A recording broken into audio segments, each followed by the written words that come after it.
Thank you, Chris, and we're also very grateful to you.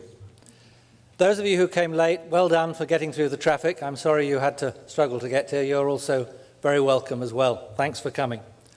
Now, what I'm going to do now is to introduce very briefly the three people who are going to pay tribute to Mary, and I'm going to do it one after another, and they'll speak in that order in order to save a bit of time. So first of all, a few words about John Ruggie, and many of you will know him as well as I do. John is Professor in Human Rights and International Affairs at Harvard's Kennedy School of Government, and also affiliated Professor in International Legal Studies at Harvard Law School. Or at least that is, as he often says, his day job. It's what he gets paid for. However, most of us know him in his spare time and totally voluntary activity, which as far as I can tell takes up the vast majority of his time, or has done for the last 6 years or so, as the UN Secretary-General's Special Representative on Business and Human Rights. And in this role, he has worked tirelessly and with great skill and diplomacy and led a global UN-backed initiative which will, quite frankly, in my opinion, hugely strengthen the human rights performance of many, many companies around the world. I think he's really transforming this field. And we're shortly to have his report fully sanctioned by the Human Rights Commission of the UN, and everything is looking very, very positive, and we're hugely grateful for his work. So that's John. The next tribute will be given by Lucas Benitez from the NGO sector. Himself an immigrant from Mexico years ago, he is co-founder and director of the Coalition of Immokalee Workers in Florida, where he's helped them escape from a labor camp in Lake Placid, where they were being forced to work. He helped organize the first ever general strike of Immokalee history, with 3,000 workers staying out of the fields for a week.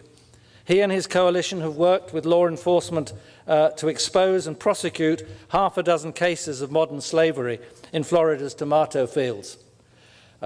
Through consumer boycotts, public demonstrations, and pressure in Congress over the last decade, they've also managed to persuade several of the world's largest restaurant chains, including McDonald's, Burger King, and Subway, as well as food service giants Aramark, Compass, and Sodexo, to sign on a fair food agreements. And these include a supplier code of conduct to prevent forced labor and other abuses. The companies have also agreed to pay 1% more per pound of Florida tomatoes they buy to be passed on directly to the tomato pickers, which, believe it or not, actually doubles their pay and allows them to earn a living wage, which they weren't before. In 1999, Lucas received the Do Something Brick Award as America's Best Young Leader. Lucas and the coalition are the 2003 recipients of the Robert F. Kennedy Award for Human Rights. So that is Lucas Benitez. Wonderful record. Good luck in your future as well. Dr. Alex Waqueta is our third, and she comes from Colombia. Indeed, she has flown over specially from Colombia to this event, for which we're most grateful. She's head of the Social Standards Division of Cerrejón. Have I spelled that? Very good. Cerrejón coal in Colombia, and is responsible for their human rights policies and practices. It's the only Latin American-based company and the only mining company in the Global Business Initiative on Human Rights, which, as some of you may know, has been a leading organization seeking to ensure that companies respect human rights, and they've really led the issue well.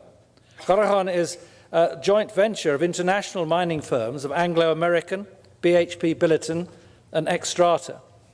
She was previously academic director of the Fundación Ideas para la Paz, Ideas for Peace Foundation, focusing her research on the role of business in conflict and peace-building initiatives in Colombia, where there have been major progress in the last few years, which has been a marvelous development. This is a bit of a return to old haunts for Alex, because she worked on the program on economic agendas in armed conflicts at the International Peace Academy here in New York, which is now the International Peace Institute. She also previously worked in government affairs for Occidental Petroleum, Colombia, and has been a lecturer in international relations at the University of the Andes and Pontificia Universidad, I'm sorry about that, both in Bogota. My Spanish is hopeless. She earned her DPhil in International Relations from Somerville College, Oxford, and a BA in Political Science from the University of Andes in Bogota. Another amazing record, and I'm sure you will agree, ladies and gentlemen, 3 esteemed people, all of whom should have tribute paid to them, but in turn, they wish to pay tribute to Mary. So, John, would you like to be our first?